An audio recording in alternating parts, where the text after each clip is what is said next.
Hey, I'm Ellie, and this is Ed Bradley. Today we're going to give you a quick little tour of what we're growing in the garden. Hands-on, we're going to be listening to Ed as he goes over what's out here, and just take a little stroll with us and enjoy this beautiful day. Okay, Ed, where are we now? Look at over here. It's the beginning of the garden. Along this side we have a lot of patchouli growing. This is the scented patchouli that so many are familiar with. This patchouli to the left is a cousin. I bought the wrong seeds the first time, but I grew it anyway. This doesn't have any fragrance and has much larger flowers than the other patchouli. So in the back we have some comfrey. Doesn't like the direct sunlight, but it's quite happy in the back. Oh, it looks great back there. Look at those green leaves, how lush. It's doing really well. A little further down, you can see as it is late fall, the patchouli is starting to grow little flowers. Ellie comes over, we can take a little look there. Can you see that? Right there? That's what the beginning of the flowers looks like right here by my thumb. Oh, yeah. All right. It's not as clear as it should be. Yeah. That's great. Well, they're really small. Down here in this pot is one of my projects. That is a mandrake root. It is not wanting to come up. It's right there. Little tiny leaves coming out of the top. Well, mandrake's not as well suited to the south. We're really experimenting by trying to get it to grow. Right, right. Where's our compost? These are our sticks that we've collected from Florida, our crepe myrtle branches we trimmed. We're making these into display racks for our products. Here's our compost. We had a really great blog on making the compost with the 500 recipe from Rudolf Steiner. Our banana tree fell over in a storm, and that's why we have so much banana in there. But they're getting ripe, and we unfortunately have little critters that come eat them. And then over here, this is my passion flower vine that's going to actually grow the passion fruit. It looks really bad because of the Gulf frit butterfly. They apparently just love to eat it. It's been a battle all year with those guys, whether or not to let them eat or how much to let them eat. You've been letting them eat. Yeah, been letting them eat. That's because you're working with beer in your hand. It impedes your decision making. Some lemongrass that needs to be repotted. Got quite a bit of that growing. Let's see where we can go. That's your work area, right back there. Yeah, we can go right here on the right. Got various things started here. Some henbane. Which one's henbane? Black morning bride. Over to the right. This one right here? Yeah. Here? This one. Right here. Okay. This all right here is vervain. In this pot and that pot is where I've got the asafoetida planted. This is one of my favorites. Holy basil. It's the Tulsi Kapoor. Got some really great skullcap right here. Oh, that looks great. It's the Scullitaria latifolia, for those that are into the Latin thing. Got a little bit of lemon verbena started right here. What are you doing for bugs, Ed? I know we spend an awful lot of time on all natural pesticides. Right now we've got nematodes, right? Right. I try to use Ladybugs. what Rudolf Steiner. the Josephine Porter Institute uses. You can get various mixes that help repel bugs, attract predator insects. That didn't really do everything for me, or I don't know if I'm not doing it quite well, so I did have to use some BT, which is an organic type pesticide. It's really just a bacteria that when the critters eat it, it kills them that way. Back here we've got our angel trumpet and a willow tree. We've got a nice wormwood, got some mugwort and sage. This is a different type of skullcap here, looking kind of rough. This guy here just absolutely blew up. It came in a 4x4 pot. It's only about that big around, and it did this in just 8 months. So if you're interested in growing galangal, Right. Really easy to grow down here, very prolific. Got some wonderful feverfew.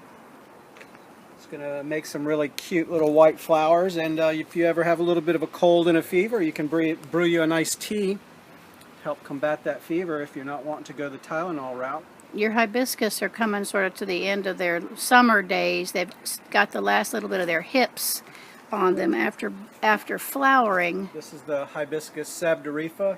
You might recognize the red petals where they make the hibiscus tea from. We're using it in our Venus blends because it's such a potent, attractive flower to Venus and is a huge use in love magic.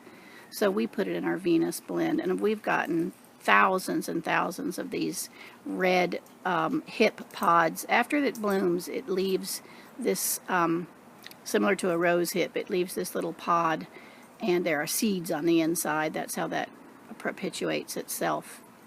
There's our sign for Mars. We don't have everything always lined up with the right planet area.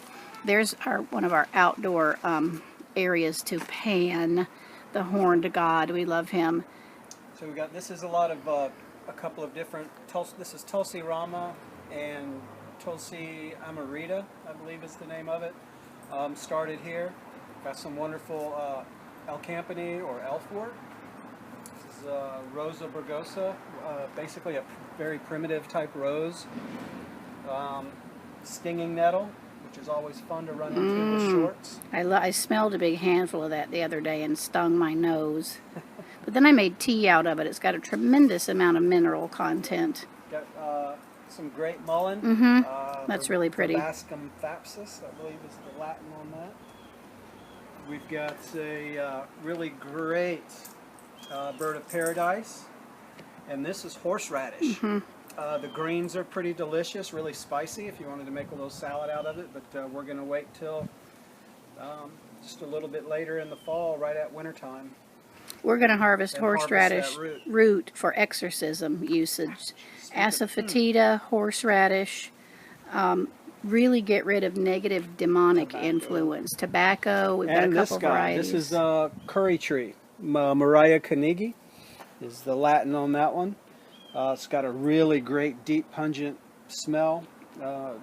Very popular in Indonesia for making curries. That's our oak tree. It's a baby oak tree. It's planted by our landlord. It doesn't have enough room here. It's going to be difficult as this tree gets larger, but we do keep it trimmed up, and we're using the oak leaves and pieces of branch in the sun blend because oak is a solar tree. There's your grill, honey. My grill. That's my his birthday present. His grill and smoker. And right down here, we've got these three right here. Those are meadowsweet. Got some dill, spiderwort, white horehound, which is this guy here. Got some nice parsley, some more lemongrass that I replanted and is doing so well. We used the horehound in a mercury working last night on Wednesday. That was beautiful. Smelled awesome. Yeah, you can stay right there. It might be a little easier. So we got a little bit of artichoke growing right here, some mugwort. This I'm actually going to be giving to a friend of ours. I've put some things together for him, some mugwort, lemon verbena, hyssop. Oh, nice. Is that for Blue? Yeah. He's got a new apartment right in the French Quarter with a balcony. Give him that patchouli plant right there. Yep, so that he can have his own little, he's one of our witch friends, he can have his own little mini witch's garden on his balcony. Yep, so there's some fennel in the back there. You can see that. Yep. Some baby fennel as well. Yep, right there. And ginger, that's a variegated ginger, and then a regular green leaf. They don't get quite enough sun to bloom in those spots, but we do collect the leaves and we do get the roots. Okay, and then your, that's your, well, this here, I've got quite a bit of this growing. It's burdock. It's going to make for some really great root or seed, depending on the medical use and the magical use as well. It's the great thing about many of our items in our garden is that they have tremendous medicinal properties as well as magical properties to be used to make our lives a little bit better, staying away from the man, so to speak. Make our own medicines is what Ed's saying. We brew our own teas and pretty much adjust our body's needs with plants. That is your morning glory in that pot right back there. This very full pot here, that's chickweed. And these are all your little I believe sprouts. that's a Saturn. There's my drink. That's a mango vodka with cranberry and club soda. It's afternoon, you guys. We get up at dawn every day, so by 2:15, 2:30, we have to have our first cocktail. We've got some really great coriander going here. I overplanted this pot because when I planted it in the summer, it went to seed almost immediately, and I expected the same thing. However, it has grown massively and not working out too badly, but not as well as I had hoped. I thought it would be to seed already by now. Some really great yarrow and borage. You got your mom's rosemary back there on the step. Some of those have suffered a lot this year. They had really a struggled. White flies. white fly White infestation. flies were really tough on those. His yellow mums, those are all solar. His orange mums. Great red, giant red celery there. I'm not sure why it's called giant red. Giant. It's not that big. That's a stick bundle. Here's Ed's cinnamon tree. We're going to be getting so little. Nice. You can see the bottom of the bottom here. Yep. Is starting to get the bark on it. Yep. If you scratch that. Yep. Oh, it's just wonderful. So wonderful. We got a little bay laurel tree here. Over on the other side by the hibiscus is actually, there's 2 witch hazel trees as well that I've got growing pretty well. And this is eucalyptus. Eucalyptus. That's one of our jokes. You could lick this. And then don't forget our sun plants. My favorite one here is the hollyhock. Look at those leaves. Are just amazing. We love Just those. So beautiful. We've been drying those whole. We're going to use those to do a bundle roll. You know, you can roll certain things almost like a big cigar and light them and use them like a smudge stick. This is sun plant. This has been so prolific. We bought these as tiny little plants a year and a half ago and just put them in the ground here. We use very minimal fertilizer. We use compost, we use fish manure, fish fertilizer, and some concentrates that we mix with water. But this has just produced, and we pick these flowers by the hundreds and dry them for the sun blend, and then the next day, this is what it looks like again. Some wonderful bee balm right here. A little elephant ear, bee balm. Bee balm. This is pretty that is. This is self-heal. It's really nice, magical as well as medicinal. Kind of the back side of our little outdoor altar. There, in New Orleans, there's several places that have recycled things out of old houses. One of them is called Green Project on Press Street, and we go there to get old iron pieces.